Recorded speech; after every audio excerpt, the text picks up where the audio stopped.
Hello, in this video I'm gonna show you how to unlock the bootloader on your Samsung Galaxy A72.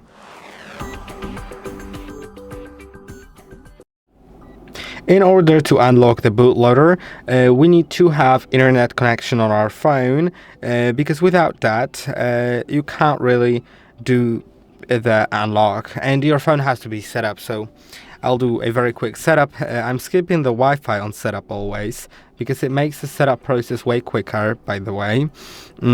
But if your phone's already set up, if you have anything important on your phone, just please back it up, because unlocking the bootloader will erase your phone, so you probably don't want that.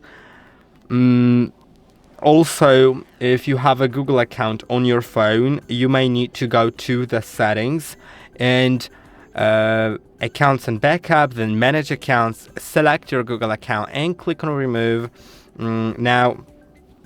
Once we know all that, let's go to connections on the on the phone. Enable Wi-Fi and connect to any network that is needed in order to simply unlock the bootloader.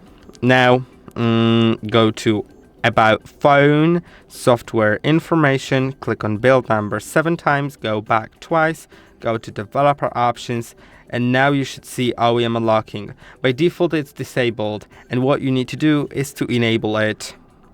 Now once it's enabled, shut your phone down by pressing and holding on power and volume down.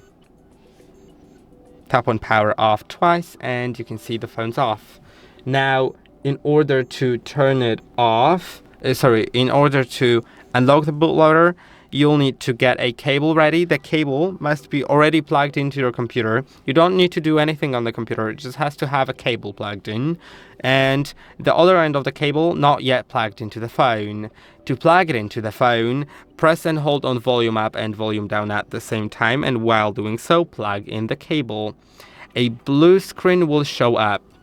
Now you'll need to start pressing and holding on volume up to unlock the bootloader.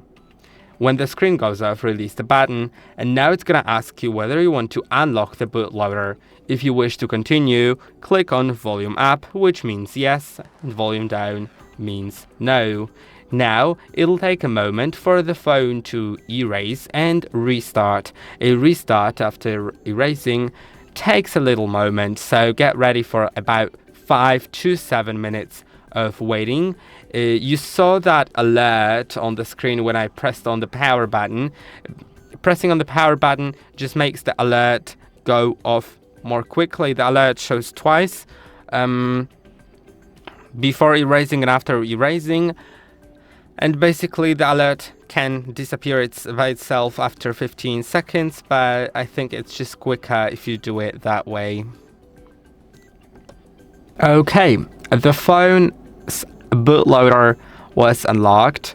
Now it's worth still, before you try to do anything with the phone that required the bootloader to be unlocked, it's worth setting up the phone real quick, just to make sure that the phone knows for sure that the bootloader was unlocked. I had a few situations with Samsung phones that, for example, flashing a custom recovery onto the Samsung that wasn't really set up after unlocking the bootloader failed, and then I restarted the phone, set it up, and well, it worked. So I think that has something to do with, I don't know, reading the data, whatever.